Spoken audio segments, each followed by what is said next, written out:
আওয়ামী আমলের প্রশাসন দিয়ে সুষ্ঠু নির্বাচন সম্ভব না বলছেন রুহুল কবির রিজভী। গণতন্ত্রের ভিতকে শক্তিশালী করতে হলে জনগণের সরকার প্রয়োজন বললেন শহীদুদ্দিন চৌধুরী অ্যানি। নির্বাচনের ৪০ দিন আগে প্রতীক বরাদ্দ ও প্রার্থী তালিকা প্রকাশের দাবি। এদিকে বোট বিকল হয়ে সমুদ্রে ভাসতে থাকা ৮ জেলে উদ্ধার। এবং সর্বশেষ জানাবো সাবেক হুইপ স্বপন ও তার স্ত্রীর দেশ ত্যাগে নিষেধাজ্ঞা, সম্পদ ক্রক। শুনছিলেন সংবাদ শিরোনাম, এবারে বিস্তারিত। আওয়ামী আমলের প্রশাসন দিয়ে সুষ্ঠু নির্বাচন সম্ভব না বলছেন রুহুল কবির রিজভী। বিএনপির জ্যেষ্ঠ যুগ্ম মহাসচিব অ্যাডভোকেট রুহুল কবির রিজভী বলেছেন, সুষ্ঠু নির্বাচনের জন্য প্রশাসন থেকে আওয়ামী ক্যাডারদের অপসারণ করতে হবে। সোমবার রাজধানীর শেরেবাংলা নগরে নীলফামারী জেলার বিএনপির নবগঠিত কমিটির উদ্যোগে দলের প্রতিষ্ঠাতা জিয়াউর রহমানের সমাধিতে শ্রদ্ধা নিবেদন শেষে তিনি কথা বলেন। এ সময় মাঠ পর্যায়ে নিরপেক্ষ কর্মকর্তা নিয়োগ দিতে নির্বাচন কমিশনকে আহ্বান জানিয়ে রিজভী বলেন, অবাধ ও সুষ্ঠু নির্বাচন ফেব্রুয়ারিতেই হবে, কিন্তু আওয়ামী আমলের প্রশাসন দিয়ে সুষ্ঠু নির্বাচন সম্ভব হবে না। তাই প্রশাসন থেকে আওয়ামী ক্যাডারদের অপসারণ করতে হবে। পিআর পদ্ধতির জন্য জনগণ প্রস্তুত নয় উল্লেখ করে তিনি বলেন, পিআর পদ্ধতিতে নির্বাচন বাংলাদেশের জন্য উপযোগী নয়। যারা পিআর পদ্ধতি দাবি করে তাদের উদ্দেশ্য নিয়ে সন্দেহ থেকে যায়। এ সময় সাংবাদিকদের প্রশ্নোত্তরে আসন্ন ঢাকা বিশ্ববিদ্যালয় কেন্দ্রীয় ছাত্র সংসদ ডাকসু নির্বাচনের সব মতের প্রতিনিধিত্ব নিশ্চিত হওয়ার আশা প্রকাশ করে রিজভী বলেন, বিশ্ববিদ্যালয়ে ছাত্র প্রতিনিধিরা থাকলে শিক্ষার সুষ্ঠু পরিবেশ বজায় থাকবে। গণতন্ত্রের ভিতকে শক্তিশালী করতে হলে জনগণের সরকার প্রয়োজন বলছেন শহীদুদ্দিন চৌধুরী অ্যানি। বিএনপির যুগ্ম মহাসচিব শহীদুদ্দিন চৌধুরী অ্যানি বলেছেন, হাসিনার বিচারকে ত্বরান্বিত করার মধ্য দিয়ে রাজনৈতিক সংস্কার অব্যাহত থাকবে। গণতন্ত্রের ভিতকে শক্তিশালী করতে হলে জনগণের সরকার প্রয়োজন। সেই জনগণের সরকারের সঙ্গে আমার আপনার সম্পৃক্ততা, সমাজ ব্যবস্থা, মানবিক দিক, সামাজিক দিক সহ সবকিছু মিলে রাজনীতিতে একটি সামাজিক পরিবেশ নিয়ে আসার জন্য এদেশে একটি নির্বাচিত সরকার খুব বেশি প্রয়োজন। রোববার সন্ধ্যায় লক্ষ্মীপুর পৌর শহরের গোডাউন রোড এলাকার বশিরভিলা হলরুমে বিএনপির প্রাথমিক সদস্য সংগ্রহ ও সদস্য পদ নবায়ন কার্যক্রমের উদ্বোধনী অনুষ্ঠানে সভাপতির বক্তব্যে তিনি এসব কথা বলেন। জেলা বিএনপির ব্যানারে এই আয়োজন করা হয়। অ্যানি বলেন, আজকে বিচ্ছিন্ন বিক্ষিপ্তভাবে কেউ কেউ নির্বাচনকে বাধাগ্রস্ত করার জন্য অনেকভাবে কথা বলছে, কিন্তু না, জনগণ যেখানে মাঠে নেমে পড়েছে, জনগণ যেখানে উৎসাহ উদ্দীপনা নিয়ে রাজনৈতিক মাঠ এবং জনগণের সরকারকে প্রতিষ্ঠিত করার জন্য, গণতন্ত্রের ভিতকে শক্তিশালী করার জন্য নির্বাচনমুখী হয়ে পড়েছে, এই নির্বাচনমুখী ব্যবস্থাকে আরও বেশি দৃঢ়, জনগণের কাছে উৎসবমুখর পরিস্থিতিতে নিয়ে যাওয়ার জন্য আমরা সবাই এক এবং ঐক্যবদ্ধ।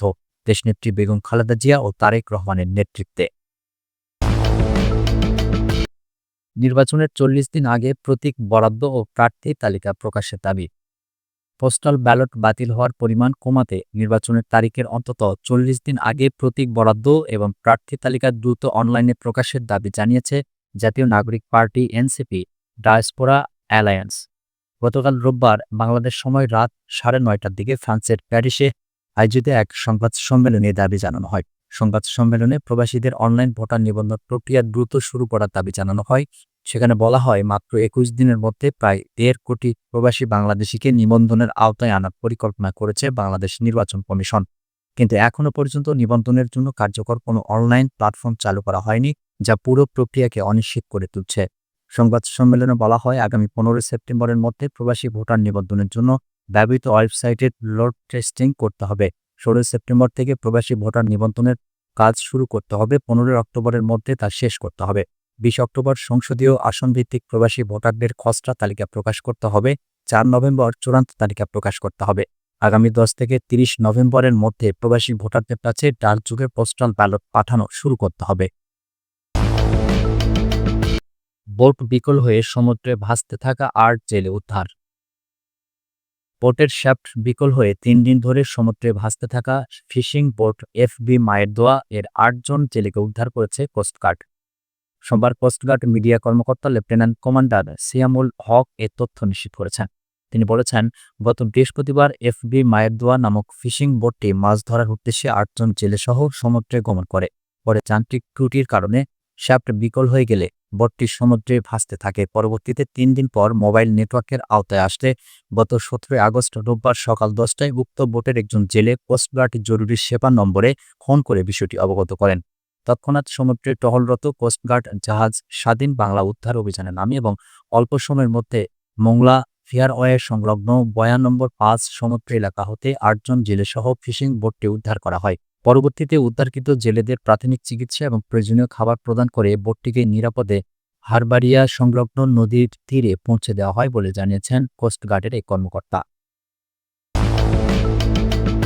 সাবেক হুইপ স্বপন ও তার স্ত্রীর দেশ ত্যাগের নিষেধাজ্ঞা শপথ ক্রক। জয়পুরহাট 2 আসনের সাবেক সংসদ সদস্য জাতীয় সংসদের সাবেক হুইপ আবু সাইদ আল মাহমুদ স্বপন ও তার স্ত্রী মেহবুবা আলমের বিদেশ গমনে নিষেধাজ্ঞা দিয়েছেন আদালত।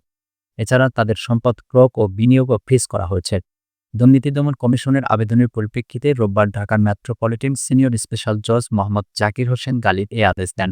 দুদকের জনসংযোগ কর্মকর্তা সহকারী পরিচালক তানজির আহমেদ বলেন, স্বপনের 28টি ব্যাংক হিসাব ও 32 কোম্পানির 2,21,564 শেয়ার ফ্রিজ করা হয়েছে।